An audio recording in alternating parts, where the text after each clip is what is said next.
Hello and welcome to skill Bangla. দেখুন, geopolitics যতদূর বুঝি তাতে করে আমার অ্যাজাম্পশন যে পশ্চিমবঙ্গ হতে চলেছে টেরোরিস্টদের, জঙ্গিদের একটা সেফ হেভেন, আস্তানা। কেন আমি বললাম এই কথা যে আমার অ্যাজাম্পশন এটা, সেটাকে পয়েন্ট বাই পয়েন্ট এই 6টা পয়েন্টের মাধ্যমে পুরো যুক্তি সহকারে পরপর আমি আপনাদেরকে বলছি। তারপর আপনারা নিজেরা নিজেদের মতো করে ভাববেন, বিচার করবেন এবং কমেন্টেও জানাবেন। দেখুন, এবং প্রথম কথা, এটা আমাদের দেশের ইন্টারনাল সিকিউরিটির সঙ্গে প্রচণ্ডভাবে যুক্ত একটা টপিক, যেটা ইউপিএসসির একটা পরীক্ষার সাবজেক্ট, ইন্টারনাল সিকিউরিটি। তো প্রথম কথা, আমরা স্টেপ বাই স্টেপ বুঝবো যে জঙ্গি অনুপ্রবেশ, এই যে পশ্চিমবঙ্গে বাংলাদেশ দিয়ে জঙ্গি ঢুকছে, এরকম যে ব্যাপারটার কথা আমরা চারিদিকে শুনছি, বা ঢুকবে, ঢুকতে পারে। তো জঙ্গি অনুপ্রবেশ সবার আগে আমাদের বুঝতে হবে যে কেন হয়, কি কারণ। দেখুন, এর কারণ মূলত 3 রকম। নাম্বার 1, যে বিভিন্ন দেশের বিভিন্ন রকম অ্যাসপিরেশন থাকে, বিভিন্ন মানুষেরও বিভিন্ন রকম অ্যাসপিরেশন থাকে। ধরুন, আপনার বাড়ি 2 তলা, আপনার পাশের বাড়িটা হচ্ছে 4 তলা। এবার আপনার একটা অ্যাসপিরেশন থাকতে পারে যে আমি আরো ভালো চাকরি করব, ভালো ব্যবসা করব, আরো কেরিয়ারে উন্নতি করব, দিয়ে আমি একটা 4 তলা ওরকম বাড়ি বানাবো, অ্যাসপিরেশন। আর একটা অ্যাসপিরেশন থাকতে পারে যে আমি 4 তলা করতে পারবো না, এদের উপরের 2টো তলা কোনোভাবে ভেঙে দেওয়া যায়, তাহলে এরাও 2 তলায় চলে আসবে, 2 সমান হয়ে যাব আমরা। তো এইটা হচ্ছে মেন গন্ডগোল। মানে ভারতবর্ষের পুরো দেশটার অ্যাসপিরেশন যে আমরা যে জায়গায় আছি আমাদের দেশকে বেটার করতে হবে, আমাদের দেশের রাস্তা যেরকম আরও বেটার হবে, ফ্লাইওভার যেরকম বেটার হবে, হসপিটালগুলোর অবস্থা যেরকম বেটার হবে, আমাদের দেশের মাইনে যেরকম মানুষের সেটা আরও বেটার হবে। তো আমাদের দেশের ওভারঅল অ্যামেনিটিস এবং লিভিং স্ট্যান্ডার্ড বেটার করব, এটা আমাদের অ্যাসপিরেশন। কিন্তু ভগবান আমাদের প্রতিবেশী দিয়েছে ভাগ্য করে, আমাদের প্রতিবেশী তাদের অ্যাসপিরেশন, পাকিস্তানের কথাই বলছি, যে আমরা উন্নতি করতে পারবো না, আমরা যে করে হোক ভারতবর্ষের উন্নতি আটকাবো, ওদের উন্নতি কমিয়ে দেব, তাহলেই কি মজা আমাদের। এবার এই প্রতিবেশীর উন্নতি ওরা কি করে আটকাবে? তার জন্য সবথেকে সহজ উপায় হচ্ছে ইন্ডিয়ার মধ্যে জঙ্গি ঢুকিয়ে দাও। এবার পুরো ইন্ডিয়ার সেনাবাহিনী থেকে, ইন্টেলিজেন্স ডিপার্টমেন্ট থেকে, সমস্ত সিকিউরিটি পার্সোনাল পুরো ফোকাস দিয়ে দেবে, টাকা ইনভেস্ট করবে, সবাই এনার্জি, এফোর্ট, ফোকাস, মানি সব কিছু দিয়ে দেবে জঙ্গিদের থেকে বেঁচে থাকতে, যে যেন ভাই আমরা বাঁচতে পারি, বাঁচলেই আমরা হ্যাপি, জঙ্গিরা যেন উড়িয়ে না দেয় আমাদের। তো আমাদের ফোকাস আমাদের দেশের বাকি ডেভেলপমেন্টগুলো স্বাভাবিক কমে যাবে, রাইট? তো এইটা হচ্ছে নাম্বার 1, এই জন্য জঙ্গি অনুপ্রবেশ এদেশে করানো হয়। ওকে, আমাদের প্রতিবেশী তাদের অ্যাসপিরেশন। সেকেন্ড ব্যাপার হচ্ছে যে আমাদের যে প্রতিবেশী পাকিস্তান, সেখানে একটা র্যাডিক্যাল থট প্রসেস চলে। র্যাডিক্যাল থট প্রসেস কি?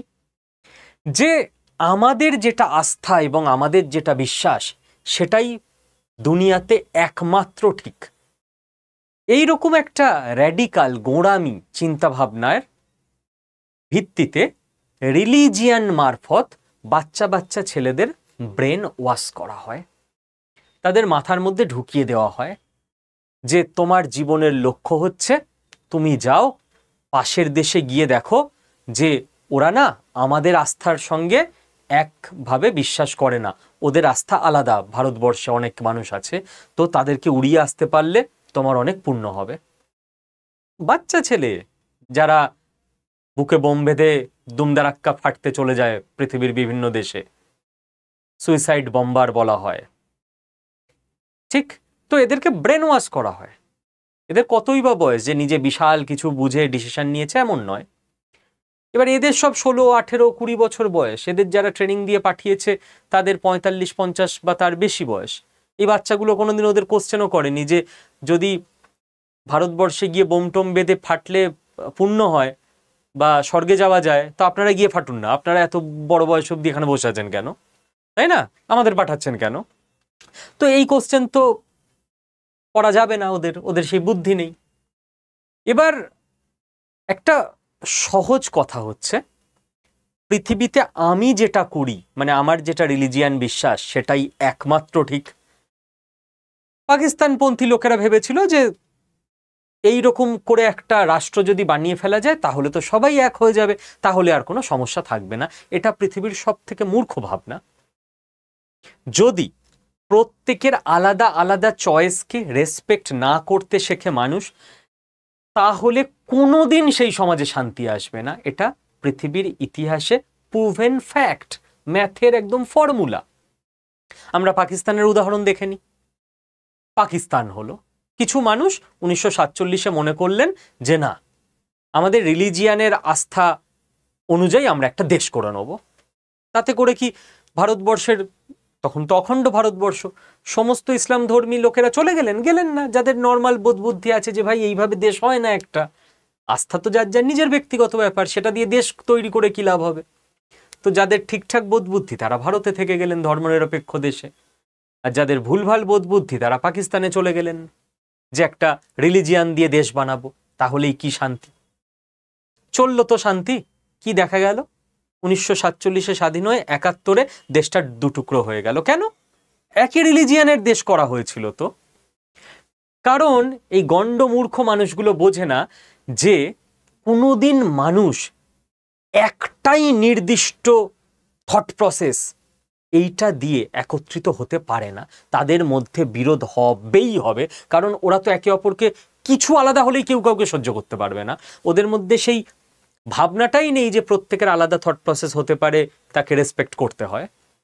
তাই দেখা গেল ওরা কিছুদিন একসঙ্গে থাকার পর হঠাৎ করে খেয়াল হলেই এরা উর্দুতে কথা বলে, এরা বাংলায় কথা বলে, নাও ঝামেলা, মারামারি, দিয়ে দুটো দেশ আবার আলাদা হয়ে গেল।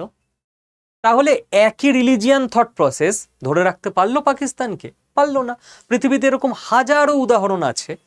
যারা এরকম গোঁড়ামি করে তারা আলটিমেটলি কিছু সময় একসঙ্গে আসলেও ও নিজেদের মধ্যেই আবার কোনো না কোনো গোঁড়ামিতে ধাক্কা লেগে আবার আলাদা হয়ে যাবে। ও দেখবেন ওই স্মাগলার, চোর, গুন্ডারা সব একসঙ্গে হয়, তারপর নিজেরাই নিজেদের গুলি করে মেরে দেয়, আবার কিছু নিয়ে নিজেদের মধ্যেই ঝামেলা লেগে যায়, কারণ এরা তো কোনো সৎ উদ্দেশ্যে একসঙ্গে আসেনি, তাই না? দিয়ে তাহলে পাকিস্তান এখন কি হলো? যে তাদের একটা রাষ্ট্রধর্ম আছে ইসলাম, এবং তাদের একটা রাষ্ট্রভাষা আছে উর্দু। বাংলার সঙ্গে ঝামেলা করে আলাদা হয়ে গেছে ভাইরা।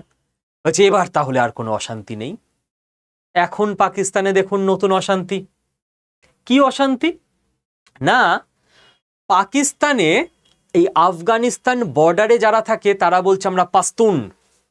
বলছে ভাই ইসলাম অ্যান্ড উর্দু তো কমন। বলছে কমন তো কি হয়েছে, সব কমন চাই, সব এক হতে হবে, কোনো আলাদা কিছু সম্মান হবে না।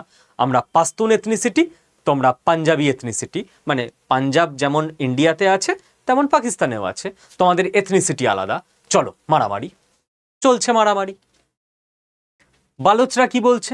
আমরা বালোচ এথনিসিটি, তোমাদের সঙ্গে থাকবো না। এটা হতে বাধ্য, ঠিক আছে? কারণ এই একই রিলিজিয়ান, তাহলে একই দেশ হবে, এরকম একটা মূর্খের মতো কনসেপ্টে সবাইকে একসঙ্গে বেঁধে নিয়েছে। ওটা চলে কোনোদিন? এবার কিছুদিন পর কি হবে? বালুচিস্তান আলাদা হয়ে যাবে, পাঞ্জাব প্রদেশ আলাদা হয়ে যাবে, পাস্তুনরা আফগানিস্তানের সঙ্গে মিলে যাবে। মিলতে বাধ্য। ইতিহাস যারা পড়ে তারা জানে যে সবসময় এটাই হয়েছে ইতিহাসে। কখনো 50 বছর পর হয়, কখনো 500 বছর পর হয়, বাট হতে বাধ্য। এবার দেখুন, আপনার মনে হচ্ছে এবার তো সব এক, ইসলাম, উর্দু, পাঞ্জাবি এথনিসিটি সব মিলে গেছে, এবার এরা একসঙ্গে থাকবে। পাকিস্তানের যিনি এক্স প্রাইম মিনিস্টার ছিলেন ইমরান খান, তাকে জেলে ঢুকিয়ে রেখে দিয়েছে। এবার কি বলছে? ওর দল আলাদা, ও আলাদা, ঢোকা ওকে জেলে। তো রিলিজিয়ান, ল্যাঙ্গুয়েজ, এথনিসিটি, দল, কিছু তো মানুষের আলাদা হবেই। আপনি কত ভাগ করবেন? তো পাকিস্তানে শান্তি আছে? নেই, কোনোদিন থাকতে পারে না। এবার আপনি মনে করছেন আচ্ছা তাহলে ইমরান খানের দলও চলে গেছে, একটাই দল, একটাই রিলিজিয়ান, একটাই ভাষা, একটাই এথনিসিটি, নতুন কিছু একটা নিয়ে প্রবলেম আসবে, আসতে বাধ্য। তো এই বোধ বুদ্ধি ওদের নেই, এই র্যাডিক্যাল থট প্রসেস।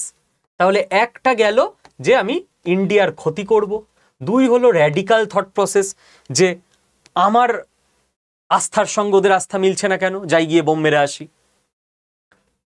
এবং 3 নাম্বার, এবং আমি যেটা মানে সবসময় বলি যে সারা পৃথিবীতে ইসলামের নাম করে যদি সব থেকে বেশি খারাপ কাজ কেউ করে থাকে সেটা হচ্ছে পাকিস্তান। খারাপ কাজ কে করেছে? পাকিস্তান করেছে। নাম খারাপ হয়েছে সারা পৃথিবীতে ইসলামের। ইসলাম কোনোদিন ক্ষমা করবে না পাকিস্তানকে যে ভাই আমার নাম নিয়ে এত খারাপ কাজ করলি কেন তোরা, রাইট? এবং 3 নাম্বার, সেটা হচ্ছে ডিপ স্টেটের স্পন্সরশিপ। মানে এরকম সারা পৃথিবীতে প্রচুর শক্তি আছে, আলাদা আলাদা দেশে আলাদা আলাদা লবি বসে আছে, যারা চায় না ইন্ডিয়ার উন্নতি হোক। যারা এই চ্যানেলটাকে ফলো করেন, আমি একদম নির্দিষ্ট তথ্য প্রমাণ নিউজ কাটিং আপনাদের দেখিয়ে লাস্ট 2-3 মাস ধরে আপনাদের একটা আইডিয়া তৈরি হয়ে গেছে কারা কারা চায় না যে ইন্ডিয়ার উন্নতি হোক। তো ইন্ডিয়ার উন্নতি আটকাতে পাকিস্তান একটা বড় অস্ত্র। এদেরকে যদি লেলিয়ে দিতে পারি, এরা তো গাম্বাট গণ্ডমূর্খ, এরা গিয়ে ইন্ডিয়ার ক্ষতি করে দিয়ে চলে আসবে।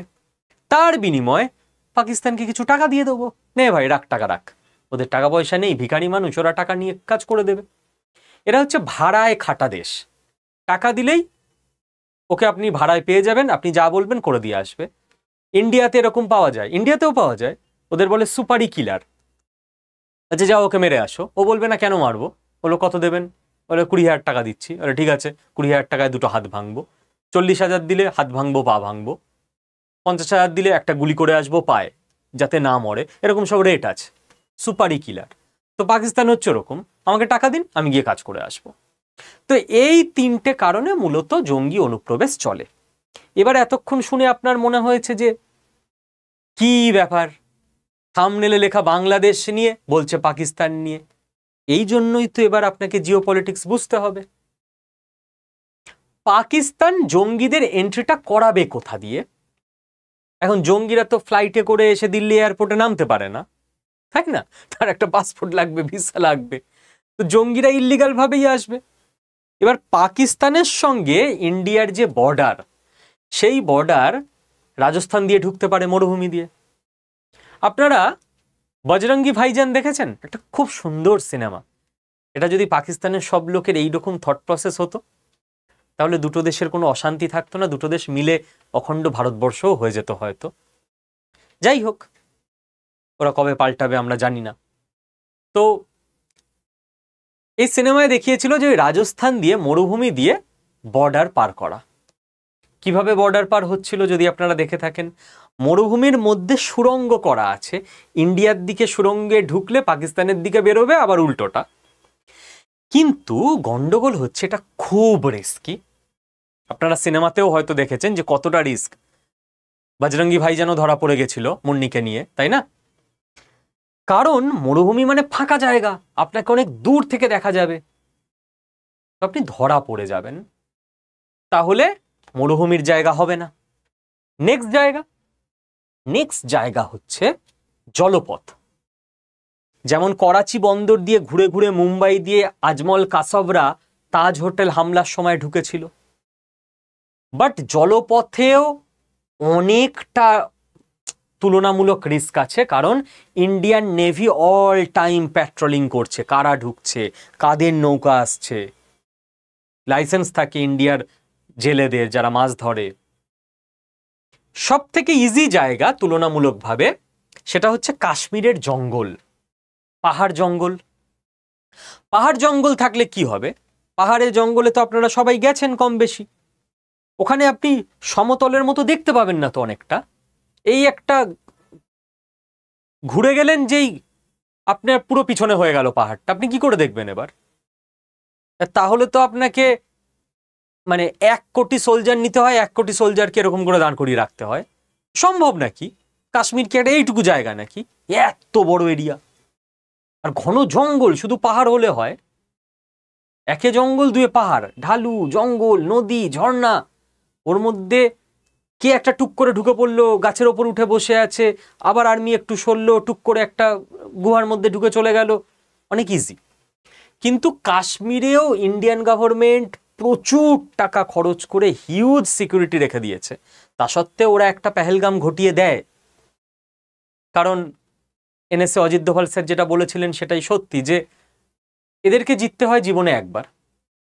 এরা হয়তো সারা জীবনে 10 বার ট্রাই করেছে, 9 বার হেরে গেছে, একবার ঢুকে পড়তে পারলো, ব্যাস ওরা জিতে গেল, বোম মেরে উড়িয়ে দিল, গুলি করে দিল। কিন্তু ইন্ডিয়ান আর্মিকে জিততে হয় হাজারে হাজার বার। ইন্ডিয়ান আর্মি হয়তো 999 বার ওদের আটকে দিয়েছে। এটা খুব স্বাভাবিক, একবার তো মানুষ ব্যর্থ হবেই, একবার তো চোখের ফাঁক গলে চলে যাবেই, সেদিনই শেষ। তো উনি একটা সুন্দর উদাহরণ দিয়েছিলেন যে পাকিস্তান আমাদের দিকে পাথর ছোড়ে, মানে জঙ্গি ছোড়াটাকে উনি পাথর ছোড়া বলেছিলেন। আমরা এরকম করে নিজেদেরকে গার্ড করছি, আমরা যতই ভালো গার্ড করি না কেন একটা না একটা পাথর আমাদের গায়ে এসে লাগবেই। তো এটাকে আটকানোর উপায় হচ্ছে পাল্টা পাথর ছোড়ো, তবে ওরা থামবে। তো আমি সহমত এনএসএ অজিত দোভাল স্যারের সঙ্গে যে আপনি কতক্ষণ আটকাবেন পাথর, একটা না একটা আপনার গায়ে এসে লাগবেই। পেহেলগাম লাগলো আমাদের গায়ে এসে।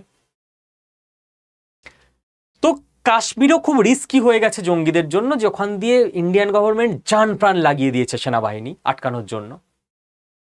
এবং কাশ্মীরের সাধারণ মানুষকে যে ভুল বুঝিয়ে রেখেছিল যে পাকিস্তান ইসলামিক কান্ট্রি, তোমরাও বেশিরভাগ মানুষ ইসলামিক ফেদের, তাহলে চলো আমরা ভাই ভাই। কাশ্মীরের সাধারণ মানুষ বলছে হ্যাঁ তো থ্যাংক ইউ, তোমরাও ইসলামিক ফেদের আমরাও ইসলামিক ফেদের, ঠিক আছে, কোনোদিন ইসলাম নিয়ে আলোচনা হবে, চর্চা হবে, ওইটুকুই। আমার দেশ আলাদা, তোমার দেশ আলাদা, তোমার ভাই ভাই কেন হতে যাবো? তুমি আমার দেশে সবসময় ক্ষতি করছো, আমার দেশ আমার ভাই। তো কাশ্মীরের ইউথরা, কাশ্মীরের যুবকরা, তাদের যে একটা দীর্ঘদিন ধরে ভুল বুঝিয়ে রাখার প্রবণতা ছিল, যত মানুষ এডুকেটেড হচ্ছে কেউ আর সব ভুলভাল লজিক থেকে সরে আসছে, যে একই রিলিজিয়ান হলে কি সব একই ভাই ভাই হতে হবে নাকি? খ্রিস্টান রিলিজিয়ানের সারা পৃথিবীতে প্রায় 9 করে 70-80টা দেশ আছে, তো একটাই তো দেশ হতে পারত। ইসলাম রিলিজিয়ানের 9 করে 56-57টা দেশ আছে, তো সব ভাই ভাই হলে তো একটাই দেশ হতে পারত। বুদ্ধিজম রিলিজিয়ানের 9 করে 8-10টা দেশ আছে, তো একটাই তো দেশ হতে পারত। তো রিলিজিয়ান ব্যক্তিগত আস্থা, দেশের সঙ্গে তার কি? তো কাশ্মীরের যুবকদের আর ভুল বোঝানো যাচ্ছে না। তো উপায় এবার হচ্ছে, পাকিস্তান খুব সুন্দর রিলেশন তৈরি করে নিয়েছে বাংলাদেশের সঙ্গে, হাতে মানে চাঁদ পেয়ে গেছে পাকিস্তান। তো পাকিস্তান এবার কি করছে, যে বাংলাদেশে মধ্যে দিয়ে জঙ্গিদের পাঠিয়ে দেওয়া হবে ওয়েস্ট বেঙ্গল দিয়ে ইন্ডিয়ায়, কারণ এখানকার বর্ডারটাও খুব সুন্দর। বাংলাদেশের সঙ্গে ইন্ডিয়ার যে বর্ডার আছে, কিছু জায়গায় পাহাড়ি এরিয়ায়, নর্থ ইস্টের ওই দিকটায় পাহাড় এবং জঙ্গল আছে, যেখানে মায়ানমার, বাংলাদেশ, ইন্ডিয়া মিলছে, ইন্ডিয়ার নর্থ ইস্টার্ন স্টেটে। আর ওয়েস্ট বেঙ্গলে সুন্দরবন ইত্যাদি জায়গায় জঙ্গল এবং জল আছে, মারাত্মক জায়গা। ওই বাঘ রয়েছে, জল, জঙ্গল, সুন্দরবন, ওখানে আর্মি তো মানুষ রে বাবা, কিভাবে অত গার্ড দেবে যতই দিক না কেন? জোয়ারের জল আসছে, কখনো ডুবে যাচ্ছে, কাদায় আটকে যাচ্ছে পা, ওইভাবে তো গার্ড দেওয়া যাবে না। কাঁটা তার কি করে লাগাবেন আপনি? 2 মিনিট পর পর একটা করে নদীর ওপর দিয়ে কাঁটা তার লাগানো যাবে না।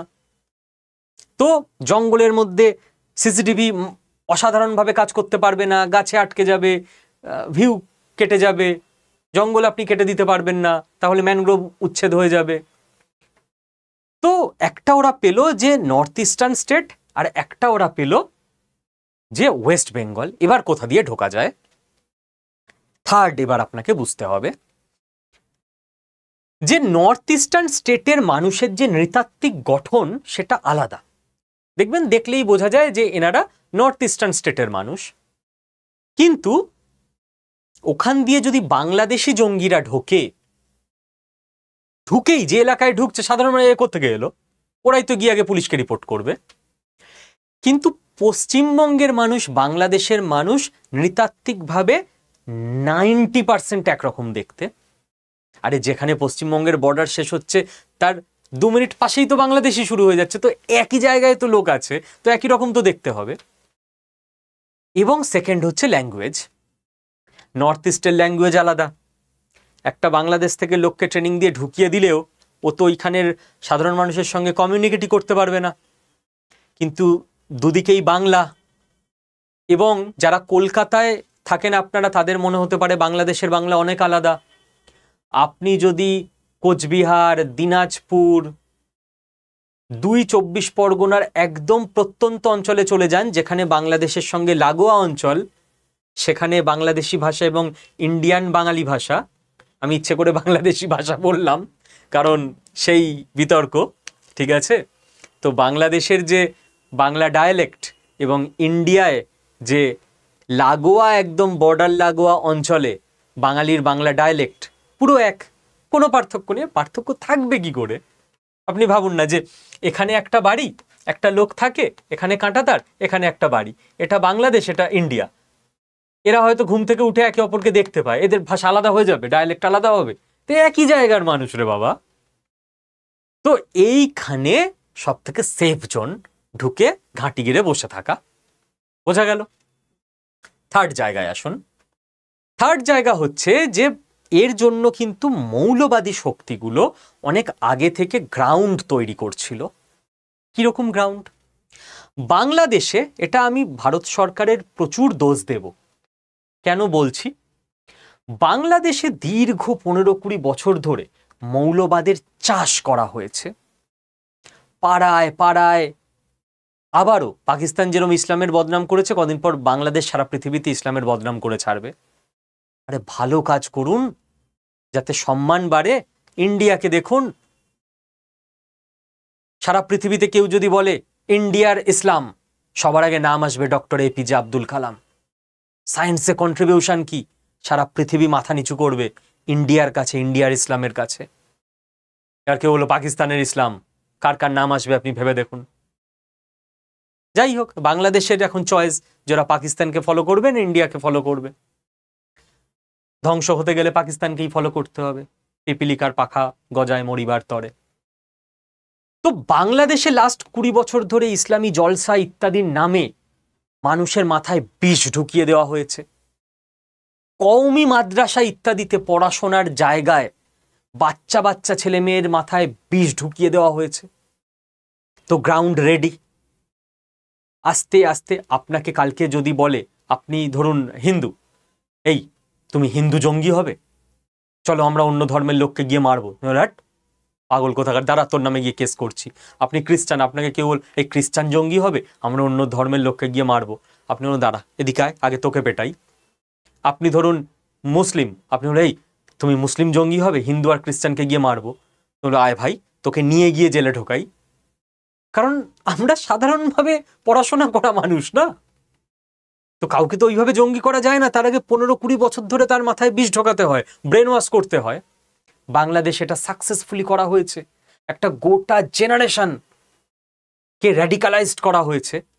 কেন আমি বললাম এটা ভারত সরকারের দোষ? ভারত সরকারের সঙ্গে বাংলাদেশ সরকারের হাসিনা আমল পর্যন্ত অত্যন্ত সুসম্পর্ক ছিল। ভারত সরকার নিজের ইনফ্লুয়েন্স খাটিয়ে বাংলাদেশের সমাজটাকে পচে যাওয়ার হাত থেকে বাঁচাতে পারেনি। এটা ভারত সরকারের দোষ নয়, ভুল নয়, 100% ভুল, ব্যর্থতা।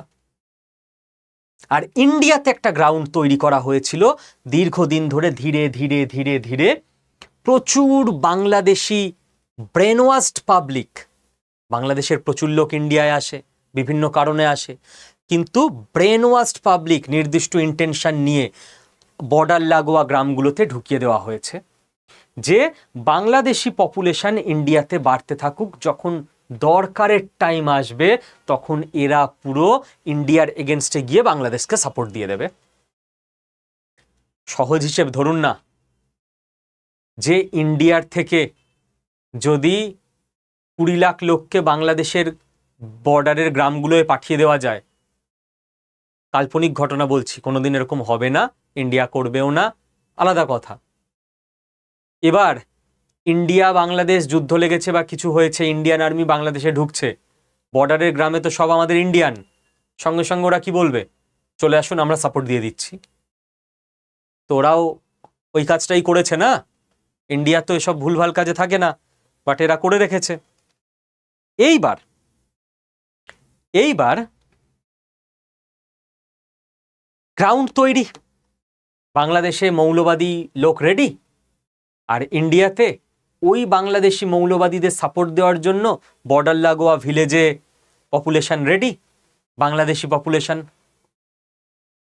এবার একটা ঘটনা ঘটে যায়, সেটা হচ্ছে ভারতবর্ষে পেহেলগাম অ্যাটাক হবার পর ভারত সরকার মারাত্মকভাবে অ্যাকশানে নেমে যায়। পাকিস্তানের মাটিতে জঙ্গি ঘাঁটি গুড়ানো থেকে, সারা পৃথিবীর বিভিন্ন দেশে গিয়ে ইন্ডিয়ার স্ট্যান্ড পয়েন্ট বোঝানো থেকে, ইন্ডিয়ার মাটিতে যেখানে যেখানে বিদেশি রয়েছে, পাকিস্তানি বা বাংলাদেশি, ইল্লিগাল বিদেশি, তাদেরকে খুঁজে খুঁজে বের করা।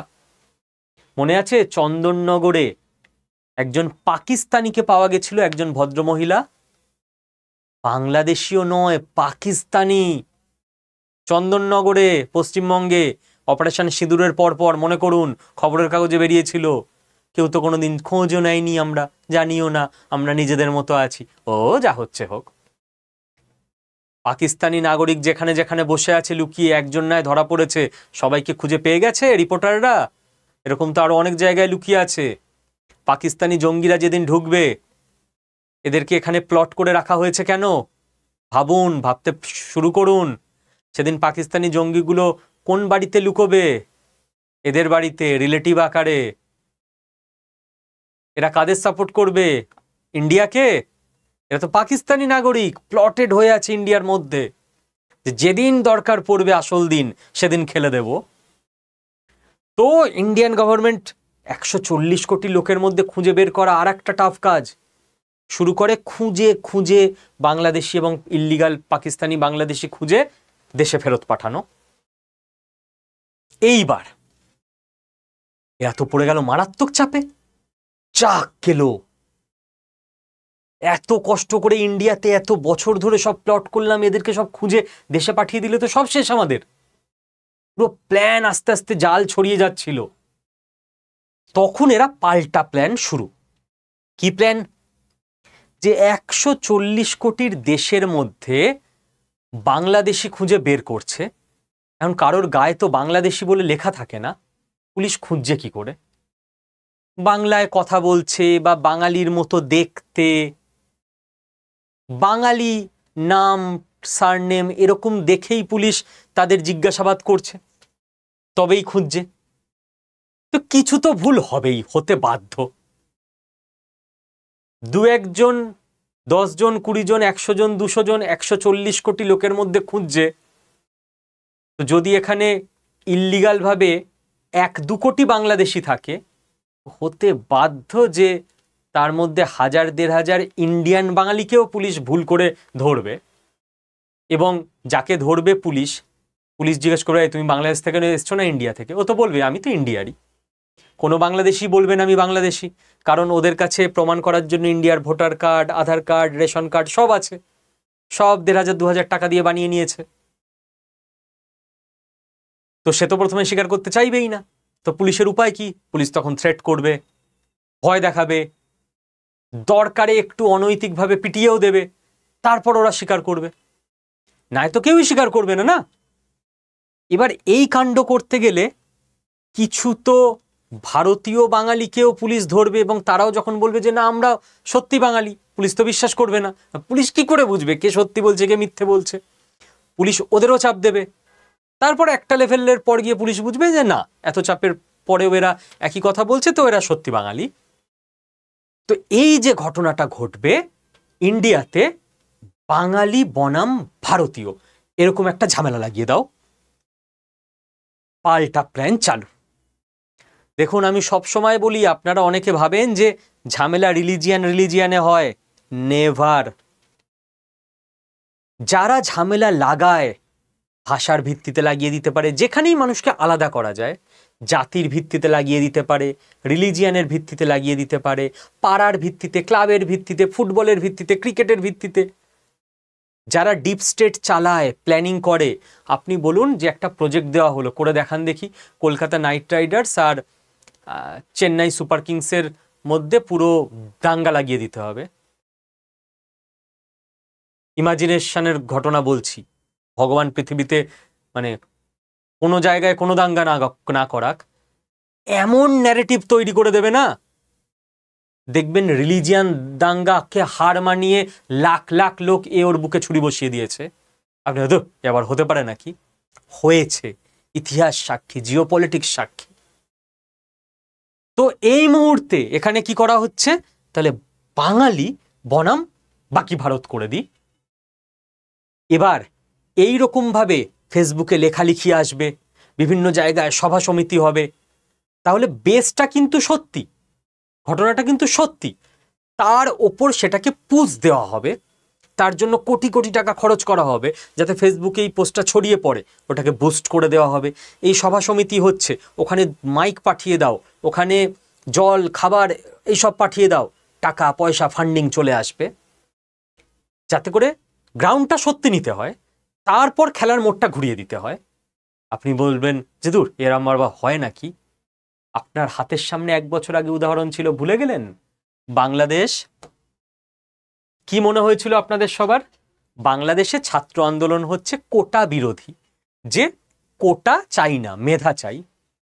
সত্যি কোটা বিরোধী একটা ব্যাপার ছিল বাংলাদেশে, ওই সত্যিটাকে বেস বানানো হলো, বেস বানিয়ে নিয়ে তারপর সঙ্গে সঙ্গে ওই আন্দোলনটাকে হাইজ্যাক করে নিয়ে তাদের হয়ে ইউটিউব, ফেসবুক, সমস্ত নিউজ চ্যানেল সব কিছুকে লাগিয়ে দাও, হাজার হাজার লাখ লাখ ছেলে মেয়ে ঢাকায় আন্দোলন করছে, ওদের খাবার আসছে কোথা থেকে, ওদের আশ্রয় আসছে কোত্থেকে, ওরা টাকা পাচ্ছে কোত্থেকে, ফান্ডিং দিয়ে দাও, দিয়ে আজকে আপনি আর শুনতে পান কোটা মেধা কিছু ছাত্র। আমেরিকা নিজের মতো করে গেম ঘুরিয়ে নিয়েছে।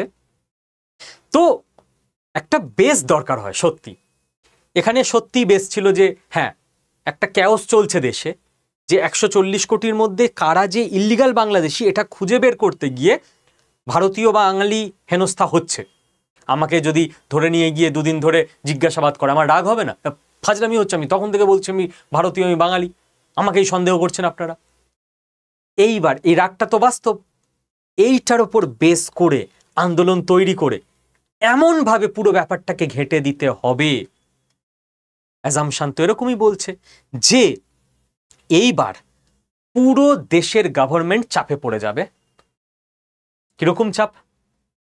এইবার যখন কোনো আজ থেকে 2 বছর পর বাংলাদেশি এবিটি, আনসারুল্লাহ বি টিম জঙ্গি সংগঠন, তারা ঢুকছে, ধরুন উত্তর 24 পরগনার কোনো একটা বর্ডার দিয়ে ঢুকে গেছে, এবার সে তার আগে 2 বছর ধরে তার দলের 15-20 জনকে ঢুকিয়ে রেখেছে, যারা গ্রামে জমি জায়গা কিনে একটু বসবাস করেছে, সেই 15-20 জন আরও 10 জনের সঙ্গে 10 জন করে বন্ধুত্ব করে 150-200 জনের একটা টিম বানিয়েছে। এবার এই একজন ঢুকেছে, সেটা কোনোভাবে আমাদের দেশের অ্যাডমিনিস্ট্রেশনের কাছে ইনফরমেশনও এসছে, অ্যাডমিনিস্ট্রেশন গেল ওকে ধরতে। সবার রাগ ছিল যে বাঙালি হেনস্থা হয়েছে না, ওই পাক্কা আবার হেনস্থা করতে এসছে। 150-200 লোক মিলে আন্দোলন করে, গভর্নমেন্ট কি দেখবে? ভাই, এ তো চাপের ব্যাপার। সারা দেশের কাছে, আমাদের দেশ গণতান্ত্রিক, প্রত্যেক গভর্নমেন্টকেই ভোটে লড়ে জিততে হয়। যেহেতু সারা দেশে এমন নিউজ হয়ে যাবে আমরা কোনো জায়গায় ভোট পাবো না, থাক ও জঙ্গির মতো থাক, যা ইচ্ছে করুক। যে কোনো পলিটিক্যাল পার্টি পিছু হটে যাবে, যে একটা জঙ্গিকে ধরতে গিয়ে যদি পরের মাসে ভোটে আমরাই হেরে যাই, তা আমরা তো আর সরকারেই থাকবো না, তো একটা জঙ্গিকে ধরে আমি কি করব? ও সরকারে না থাকলে তো পরের মাসে আরও 10টা জঙ্গিও আসতে পারে, আমরা আটকাতেই পারবো না। তার থেকেও একটা জঙ্গি থাক, আমি ভোটে জিতি, যে কোনো রাজনৈতিক দল। তো আমাদের সিকিউরিটির কথা আমাদেরই ভাবতে হবে। বোঝা গেল কি মারাত্মক ডেঞ্জারাস একটা বেঙ্গলকে তৈরি করা হচ্ছে গ্রাউন্ড হিসেবে, যাতে এখানে জঙ্গিদের বিরুদ্ধে দেশের, রাজ্যের সরকার, পুলিশ, বিএসএফ যে কেউ অ্যাকশন নিতে এবার ভয় পেয়ে যায়। দোষ কাদের? বিএসএফ এর দোষ। বিএসএফ এর মধ্যে প্রচুর দুর্নীতির খবর এসছে নিউজ পেপারে, টাকা নিয়ে লোককে ঢুকতে দিয়েছে। পুলিশের দোষ। বিএসএফ টাকা নিয়ে ঢুকতে দেওয়ার পর পুলিশের কাছে নিউজ গেছে, গ্রামে নতুন লোক এসছে, মনে হচ্ছে বাংলাদেশি, পুলিশ ঘুষ নিয়ে চুপ থেকেছে, খবর কাগজে দেখেছি আমরা। বিডিওদের দোষ, পুলিশ ঘুষ নেওয়ার পর বিডিওর কাছে খবর গেছে যে গ্রামে নতুন লোক এসছে, বিডিও চুপ থেকেছে, দূর আমি আর কি করব। গ্রাম প্রধানের দোষ, পঞ্চায়েত প্রধানের দোষ, বিডিও চুপ থাকার পর পঞ্চায়েত প্রধানের কাছে খবর গেছে, পঞ্চায়েত প্রধান ধর এত বড় বড় লোক কিছু করতে পারে না, আমিও ঘুষ নিয়ে চুপ থেকে যাই। সবার দোষ, আমাদের দোষ। বিএসএফ কে, পঞ্চায়েত প্রধান কে, পুলিশ কে, বিডিও কে, আমার আপনার বাড়িরই কেউ না কেউ তো, আমাদের কারোর রিলেটিভ কেউ না কেউ তো। কাউকে দোষ দিয়ে লাভ নেই, নিজেদের দোষ দেওয়া ভালো। সলিউশন কি, সমাধান কি? সমাধান অনেকগুলো আছে। সমাধান number 1, each and every illegal Bangladeshi পাকিস্তানিকে দেশ থেকে বের করতে হবে। এবং এটাই সব থেকে বড় সমস্যা। এটা করতে গিয়ে যদি একজনও ভারতীয় বাঙালি বা ভারতীয় অন্য যে কোনো নাগরিক হেনস্থা হয়, তার জেনুইন রাগ হবে। সেই রাগটাকে কাজে লাগিয়ে কিন্তু জিওপলিটিক্সে অনেক বড় বড় প্লেয়ার অনেক গেম খেলে দিতে পারে। বিশ্বাস করুন, আপনাদের মনে হতে পারে এ তো দেশীয় পলিটিক্স, রাজ্যের পলিটিক্স। না, আমি জিওপলিটিক্সের লোক বলে সবসময় জিওপলিটিক্স বলি তা নয়। পৃথিবীতে যা কিছু হয় 99% ক্ষেত্রে তার পিছনে জিওপলিটিক্সই থাকে। সাধারণ মানুষ সেটাকে নর্মাল এলাকার পলিটিক্স ভাবে। জিওপলিটিক্যাল প্লেয়ারদের ইঙ্গিত ছাড়া একটা গাছের পাতা নড়ে না। বাংলাদেশ উদাহরণ, আপনার তো মনে হয়েছিল বাংলাদেশের নর্মাল আন্দোলন, তার পিছনে ছিল জিওপলিটিক্স। যে কোনো এরকম আন্দোলন তৈরি করে দেওয়া হয়, পিছনে থাকে বড় জিওপলিটিক্স। আমাদের অ্যাডমিনিস্ট্রেশনকে দেশের মারাত্মক এফিসিয়েন্ট হতে হবে, যাতে একজন ভারতীয়, একজন বাঙালিও প্রবলেমে না পড়ে। সব থেকে বড় চ্যালেঞ্জ। 150 কোটির দেশ, সেখানে যারা যে 2 কোটি বিদেশ থেকে এসছে তাদের কাছেও সেম আধার কার্ড আছে যেটা আমাদের কাছে আছে, তাদের কাছেও সেম ভোটার কার্ড আছে যেটা আমাদের কাছে আছে। তারাও এখানে 15-20 বছর ধরে থাকে, তাদের কাছে ডোমিসাইল আছে যেটা আমাদের কাছে আছে।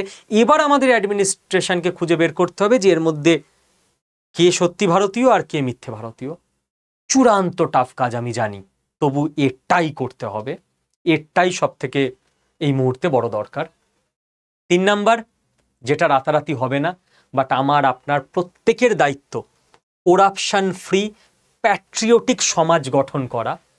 যে বিএসএফ, যে পুলিশ, যে বিডিও, যে পঞ্চায়েত প্রধান বলবে না, আমার দেশের সঙ্গে আমি বেইমানি করব না, যত টাকা দাও, জাতির সুরসুরি দাও, ধর্মের সুরসুরি দাও, ভাষার সুরসুরি দাও, এথনিসিটির সুরসুরি দাও, পার্টির সুরসুরি দাও, টাকার লোভ দেখাও, দেশের সঙ্গে বেইমানি করব না।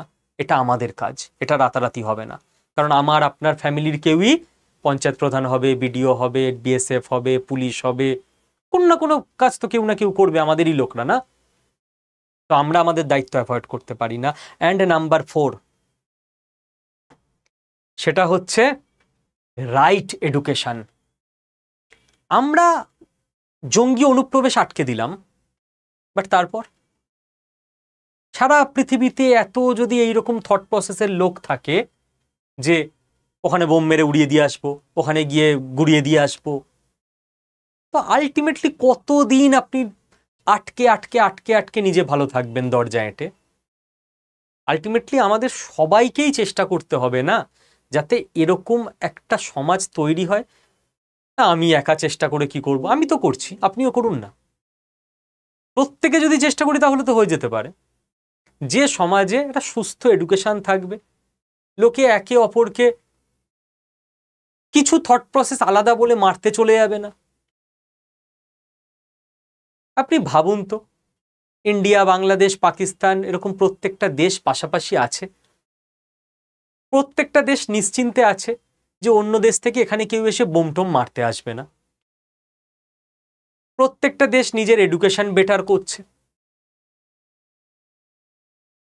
বাংলাদেশের মানুষদের হেলথের অবস্থা খারাপ, ওরা কলকাতায় চলে আসছে, সুস্থ হয়ে বাড়ি চলে যাচ্ছে। ধরলাম কথার কথা যে ইন্ডিয়ার হয়তো কোনো একটা নির্দিষ্ট এডুকেশন ডিপার্টমেন্ট কমজোরি, সেটা কথার কথা, বাংলাদেশে হয়তো খুব ভালো, ইন্ডিয়ার লোকেরা বাংলাদেশে গিয়ে শিখে আসছে। প্রত্যেকটা মানুষ ভালোভাবে বাঁচলে এত সমস্যা কিসের? যে না আমরা ভালোভাবে বাঁচবো, পাশের দেশের ওরা যেন বাঁচতে না পারে, ওদেরকে গিয়ে মেরে আসি, কারণ ওদের এই থট প্রসেস আলাদা। তো বাংলাদেশেও যারা এই শুভ চিন্তার লোকজন আছেন তারা চেষ্টা করুন না, আমরাও ইন্ডিয়াতে চেষ্টা করব, যে যাতে একটা ঠিকঠাক মাথার প্রত্যেকটা ছেলে মেয়ে তৈরি হয়। না হলে না আলটিমেটলি যদি এইভাবে আমরা আমাদের বাচ্চাদের ট্রেনিং দিই যে ওদের থট প্রসেস আলাদা, রিলিজিয়ান জাতি কিছু একটা আলাদা, ওদের গিয়ে আমরা মেরে আসবো, ওইভাবে কেউ ভালো থাকবে না। ও আলটিমেটলি নিজের দেশেই ব্যাকফায়ার করবে, নিজেরা মারামারি করে একদিন না একদিন মরবে। মিলিয়ে নেবেন, সারা পৃথিবীতে হয়েছে ইতিহাস সাক্ষী, হতে বাধ্য, কেউ বাঁচতে পারবে না এখান থেকে। এবং লাস্টে একটাই কথা বলবো যে আলটিমেটলি আমাদের লক্ষ্য আমরা ভুলে যাব না, প্রত্যেকের একটু better living standard, better lifestyle, মারামারির বাইরে আলটিমেট যেটা লক্ষ্য, চাকরি ব্যবসা যে করে হোক আপনার একটা বেটার অ্যাসপিরেশন, যে আমার বাড়িতে একটা স্কুটি আছে, 5 বছরের মধ্যে একটা 4 চাকা ইভি থাকবে, আমার একটু বেটার হেলথ কেয়ার থাকবে, বেটার অ্যামিনিটিস থাকবে আমার বাড়িতে। এটুকুই তো সাধারণ মানুষের এক্সপেকটেশন হওয়া উচিত, তাই না? তো তার জন্য চাকরি বিজনেস যে যা পারেন তাই করুন। যাদের 40 বছরের মধ্যে বয়স তাদের জন্য একটা ভালো ইনফরমেশন দিয়ে রাখি, যারা ওবিসি আছেন তাদের 43-এর মধ্যে বয়স হলেও চলবে, যারা এসসি বা এসটি আছেন তাদের 45-এর মধ্যে বয়স হলেও চলবে। রাজ্য সরকারের স্কুলগুলোতে নিয়োগ হবে গ্রুপ সি আর গ্রুপ ডি পদে। স্কুলের ক্লার্কের কাজ কি, স্কুলের গ্রুপ ডির কাজ কি আপনারা সবাই জানেন। গ্রুপ ডির জন্য ক্লাস 8 পাস হলেই চলবে, আর ক্লার্ক বা গ্রুপ সির জন্য মাধ্যমিক পাস হলেই চলবে। আপনি যদি মাধ্যমিক পাস করে থাকেন আপনি দুটো পদেই আবেদন করতে পারবেন। আপনি ভাবছেন ঠিকঠাক রিক্রুটমেন্ট হবে তো?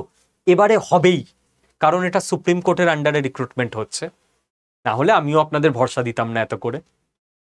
3 মাসের মধ্যে রিক্রুটমেন্ট কমপ্লিট হয়ে যাবে। তো সিলেবাসও খুব সহজ, ক্লাস 8 বা মাধ্যমিক লেভেলের general knowledge, current affairs, math আর ইংলিশ। স্যার ম্যাথ ইংরাজি তো পারি না। আপনি বাড়িতে বসে ক্লাস করবেন, আজ থেকে আমাদের ক্লাস শুরু হয়েছে।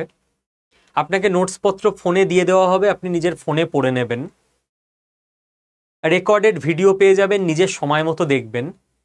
3টে মাস যদি একবার লেগে যেতে পারেন, আমি খারাপ কেস ধরে নিলাম 3 মাস পর আপনার হলো না, আপনি তো নিজেকে নিজেই সান্ত্বনা দিতে পারবেন যে আমি চেষ্টা করেছিলাম স্কুলের চাকরির জন্য, আমি পরীক্ষা দিয়েছি, হয়নি।